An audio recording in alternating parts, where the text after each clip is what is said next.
This is Kim Meyer, host of Choose to Rise. Thanks for listening to the following broadcast on Public House Media.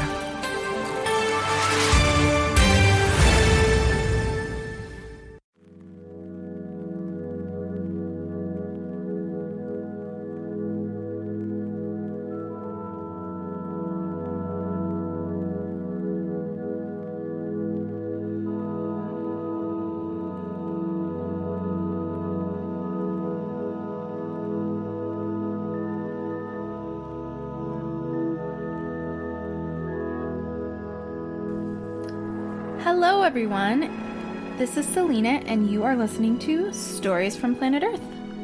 Today I am here with my sister once again. Hello everyone. Thank you for being on the podcast again. Yeah, it's a joy to be on all the time. I just like talking, so. Same. I think that's probably why I started a podcast to begin with. Just like the sound of my own voice. Absolutely. So, how have you been? The last time we talked, we were kind of more talking about the environment than you, but a lot has changed in your life since the first time we actually sat down and talked about you and what you're up to. Yeah, because the last time we talked about my life was like October, right? I think it was either October or November, and then it didn't get released till January, so...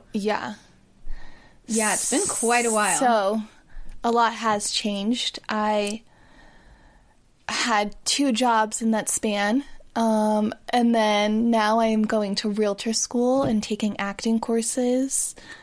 So those are some cool developments. Also, COVID happened. Just a lot has happened in that short span of time. I guess it's not that short, though, because... Yeah, I mean, it's more than half a year. Yeah. It's going to be a year very soon. Oh my God, yeah. I can't even believe how fast this year has, like, flown by. It's weird because it's, like, it's been fast, but at the same time, it feels like this has been the longest year ever. Yeah, but it also feels like January just happened, so I don't know how that time continuum works. Yeah, because whenever you think back about like what happened in January, you're like, oh my gosh, that was like lifetimes ago. But at the same time, I'm like, whoa, it is already July. Yeah, I don't know. Very weird year. Yeah, I think the last time that we talked about myself, and my plans, I was kind of like at the very beginning. And I was more so just, like, hoping what would happen with my life. But I had a few auditions early this year before the world shut down. And so everything's kind of picking back up. But it was a very weird beginning of the year, I have to say. Like, very weird. Yeah, that's an understatement for sure. Yeah. So I wanted to bring you on the podcast today because I just wanted to talk about an overarching theme of pushing through even when it's uncertain. Because I feel like to an extent the two of us have had to do that maybe even in the last few years, let alone the last 6 months. Yes. And with the pandemic and with all of the civil rights movements going on, there's a lot of uncertainty happening in the world right now, and I think it would be nice to just kind of chat about, like, what you think about, you know, pushing through adversity and trials and just moving forward even whenever you don't know what the outcome is going to be. So, like, the beginning of this year and whenever COVID was, like, really the major talking point, now this few months, there's been a developing, like, civil rights movement that has kind of like shifted, I guess, even the COVID-19 gears in a way. So like in the beginning, I was just kind of like trying to push through like a pandemic. I've never been through anything like this in my life.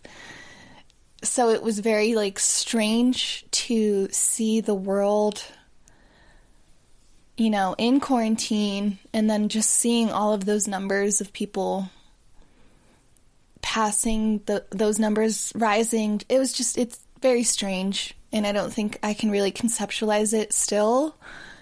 And I was just trying to, like, focus on, like, what to do at home, because I actually got a job right before the pandemic, before the shutdown. So in March, I had quit a job at, like, an ice cream shop, and then I got a job at a dentist office, and I was furloughed. So I was basically out of work for a month, which I guess can be like a blessing in disguise, because I did get a lot of unemployment help through that month, which benefited me because that's how I paid for realtor school. So I don't know. I think in that sense it was kind of like, I don't want to say a blessing in disguise, because I feel like that's kind of like insensitive to the people who have lost their lives, to like all of those healthcare workers, because it's been a really, really stressful time. But I think it was important for me to see like the good side in it, because I do have, you know, my anxiety. So I think that was kind of pushing me through for the first few months. And then I went back to work, and that was just a whole other beast to deal with. Yeah, definitely. I think that it is kind of a weird time, because there are a lot of people who are probably having the worst years of their lives. Yeah. Some people who have lost their lives. Yeah. And it's hard to push through whenever you are so plugged into the news and so plugged into the suffering of so many people. And I think that is something that a lot of people are grappling with right now, because it's like you need to continue living your own life, because, you know, like you're still here and breathing, and you need to be pushing forward in one way or another. Yeah. I think it's like, how do you do that while also feeling the pain of everyone and like taking in the news? And it's a really strange time. Yeah. And I think it was easier to kind of be in my own bubble at home, even though I was really plugged into the news, like whenever it was like April, because I was home, I wasn't really out in the world. But then my dentist office that I worked at, they opened back up in May.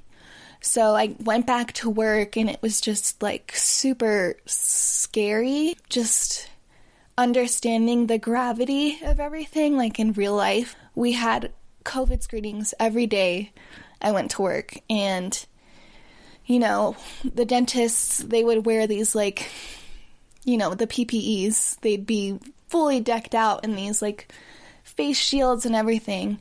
And it's just like, whenever you see that in real life, and then like people would come in, or like I'd be on the phone trying to like confirm people's appointments, and they'd be like, no, I can't, my husband has COVID.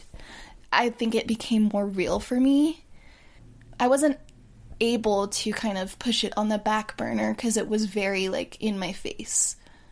So it was really scary, I think, the month of May, because I was like, oh my gosh, this is really real. Like, I could catch it, you know, my coworkers could catch it. Like, it was just scary. But then on top of that, in June, whenever the whole Black Lives Matter movement started happening,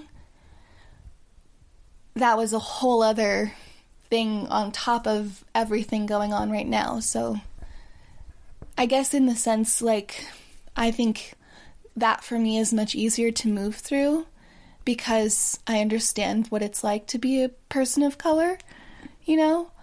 But it's also very, very different to be Black in America or Black in the world. So I think with that, it's more easy for me to like learn and educate myself. I can read books on that. I can, you know, read articles and get more educated, which I think is kind of how I pushed through that. But, like, you know, a pandemic or epidemic is much harder to grapple with, I feel. Yeah, I think I know what you mean. It is just very uncharted territory. It's something that none of us have really had to think about in the past. Like, I mean, this is unprecedented. And I think it's, when I really sit down and think about it, it is just so wild to think about all of the stuff that has gone on this year. Mm-hmm. And it is like, I think you just had a tweet today and it was like, welcome to the Twilight Zone. Yeah, basically I feel like every day I wake up and I hear the news or like read the news, it feels like I'm in a simulation. And I know that sounds really dramatic, but it's just so different than what I've seen, I feel, in the past, you know, in my past life whenever I was aware of the news. Mm-hmm. Or started becoming more aware of the news. Like, this is just very new to me. Not that, I mean, the Black Lives Matter movement has been going on for so long, and I've been very aware of that. But seeing, like, more issues with COVID-19 and everything like that, that's very new. And everything seems very strange.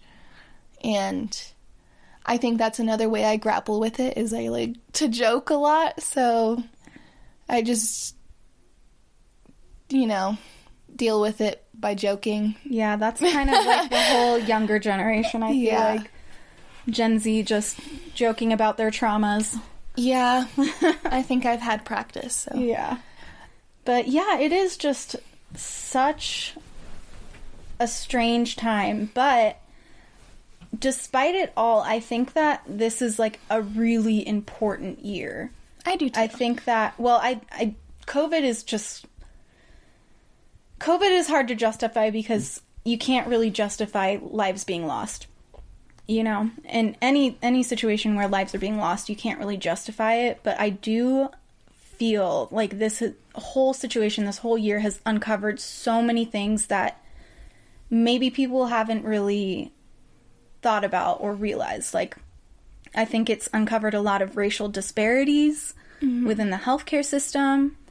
I think that it has kind of opened people's eyes to, you know, maybe we haven't been running things as efficiently or effectively as we could be as a country or world. And obviously, this whole Black Lives Matter movement is ushering in a whole other group of activists. And of course, there have been those people that have been pushing for this for decades. But I think it feels really different this time in that more and more people are getting involved. And I think that that is a promising thing. And it is, like, not to diminish the suffering of the people who have been working so hard to make this a reality, but I think this is a very necessary step towards progress, if that makes sense. Yeah. I think that's something that's also hard to, like, put into words is, like, there's always this good with the bad, or bad with good. So, like, this movement is very, very important, and I think that even because I took, like, an ethnic studies class my freshman year of college, and I think I was very keen to, like, the issues that were going on, but it's really, really nice to see, like, these days people talking about intersectional environmentalism, which I think is, like, really important because the more you talk about, like, intersectional environmentalism, the more you talk about, like, all of these issues that, you know, Black, Indigenous, and other people of color are facing day to day, I think it's really important to start connecting those causes, because I feel like this is something that I heard recently, but, like, to be an activist is to be, like, intersectional. So, I don't know. Everything seems very, like, shaky, like we're on very shaky ground, but it feels almost like this, like, rebuilding for a better future. And like you said, I don't know that I can justify COVID-19. That feels very, like, scary. Yeah, it's pretty senseless. It's pretty senseless. But I do think that when, the world faced that, there was kind of like this bringing together of people in a way. Yeah. It feels very divided, but I do think that it was kind of like, people started to come together in a way. And with this Black Lives Matter movement, I think I heard too that it's like the biggest Black Lives Matter movement wave I would in believe history that. Because it's kind of like all across the world. Mm-hmm. I'm not sure the validity of that statement, but yeah, no, I think that it has been, in my perspective, the most far-reaching, because I remember whenever this whole movement kind of gained steam, I think back in 2012, and yeah, there were a lot of people that supported it, but not in the same way that I'm seeing now. Yeah, and like, I feel like the gravity of the situation is greater too, which is why more people are like, oh my goodness, I need to get educated. So, yeah. I don't know, it's an interesting time, and I think, like, at the beginning, during April, I was feeling okay, and then June came around, and I was like, oh goodness, this is a year. Like, this is a year that's going to be, talked about in history books, and it's just going to be, like, a really important year, I think, in history. Not only American history, but, like, world history, which I think is very interesting, Yeah, definitely. And it's just one of those years that feels like it's going to have a lasting effect. Yeah. Which I think is important to, like, think about whenever you are thinking about, like, moving forward with your life, is, like, years like this have happened before, Yeah. And how do we get through them as, like, people, not only yourself, but collectively. I still think we as a people are trying to figure out how to collectively move together, but I don't know. I feel very hopeful for the future, and I think that's kind of like a change in, like, my perspective, because I feel like usually I crumble at the sight of any stress. Yeah, I do think that it's going to be so important to be hopeful if you have the energy to be. Yeah. Because I would never say you have to be hopeful, because it takes a lot of energy, I think, to be hopeful. And it is kind of a time and a point in history where it's easy to be the opposite of hopeful, because it's just crazy times, and a lot of people are dealing with probably the hardest year of their life. Yeah. And I think that with that, if you can, hope is going to be the thing that drives us forward. Yeah. If you have the space to be hopeful, hang on to that with everything you have. I guess overall, the thing I just want to drive home for anybody listening is that, we are, I know it's so overdone, it's so cheesy, but we really are all in it together. And I think that it's so important, if you have good people in your life, to lean on those people as much as possible right now, and keep on keeping on. Keep the hope up if you can. And know that you're going to get through this some way or another, and it might be the most difficult thing that you've ever done in your life, but you are going to get through it. Yeah, and I think with this Black Lives Matter movement happening right now, and, like, kind of like this collision of all of the causes that are important, human rights causes, climate change, all of that. If you have, like, the mental capacity and kind of, like, the time, it'd be cool to educate yourself on those issues and to learn something that isn't written in a history book that you learned about in elementary school. A whitewashed history book. know? I think one of, like, the most important books I read was A Different Mirror by Ronald Takaki. Amazing book. It's kind of, like, a lot to handle, so if you don't have the space to deal with that, I mean, I understand, but I think a form of empathy would always be to educate yourself on issues that you don't know about. Mm-hmm. Yeah, and to keep learning, because even when we think we know about an issue or a subject, there's always more to learn. Yeah. And I saw this thing the other day, and it was basically like anti-racism isn't a single act, it is a continued practice. Yeah. And so I think that is the same with any issue that you take up, any allyship that you're wanting to move forward with. Just recognize that it is going to be a lifelong journey, and it's not just a checked box. So if you do have the space to educate yourself and, you know, do the work that needs to be done right now, then I would say keep that in mind, that it is a lifelong commitment. Mm-hmm. Yeah. And I think give yourself this space to, like, feel joy. Yes. Which I think I always grapple with, because I'm like, how do I feel joy in this crazy time? But it's important for, you know, your mental health to do something that makes you happy, because we're living in a really uncertain time, and you're the person who's going to be with yourself all the time. So, like, you have to make yourself happy.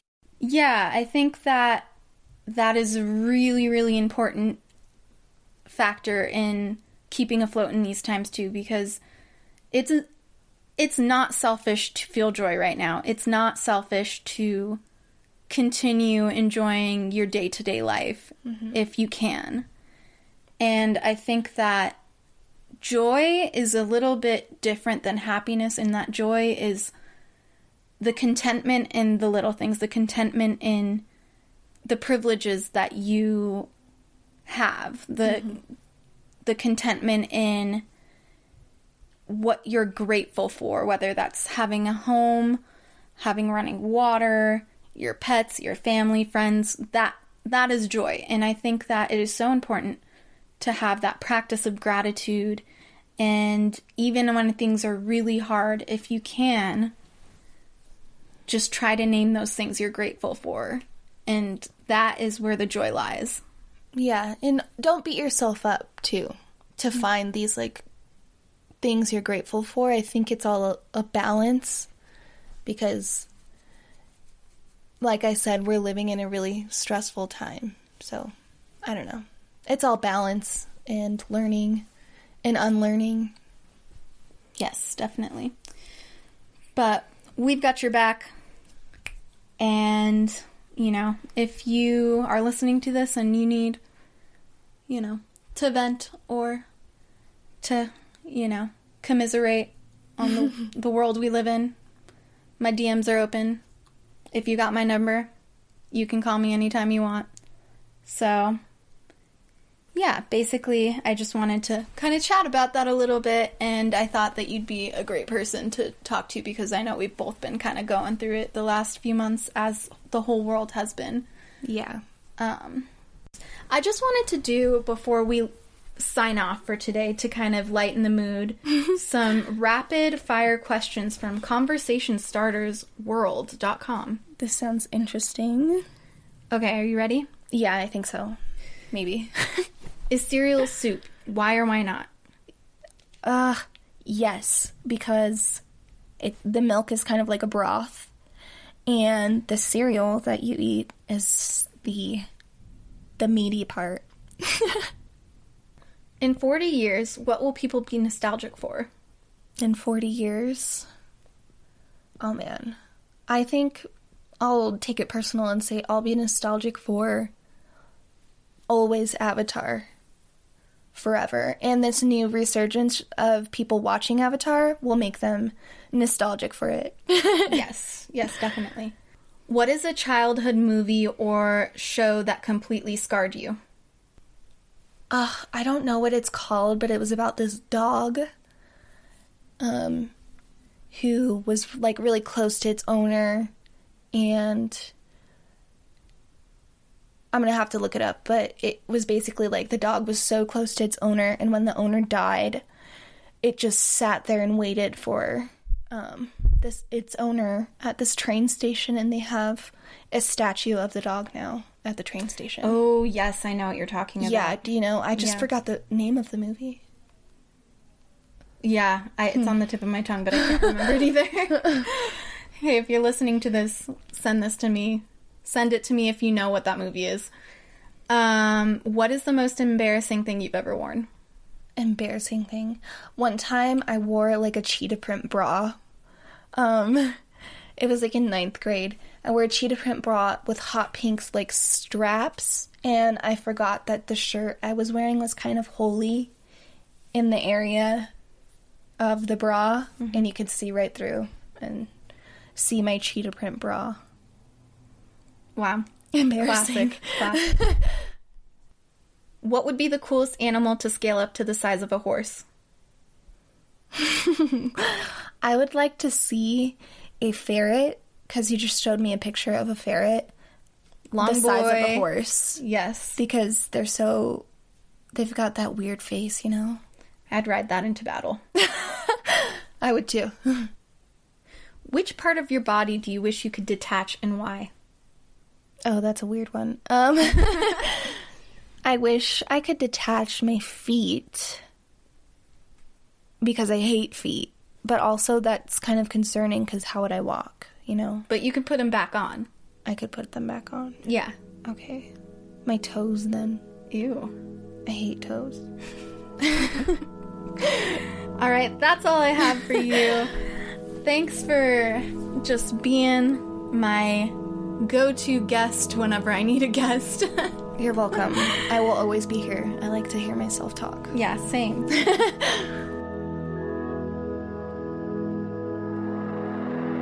Thank you so much for listening to another episode of Stories from Planet Earth. If you have some time, leave us a review, and be sure to subscribe anywhere you listen to podcasts. Find us on Instagram at SFPE Podcasts.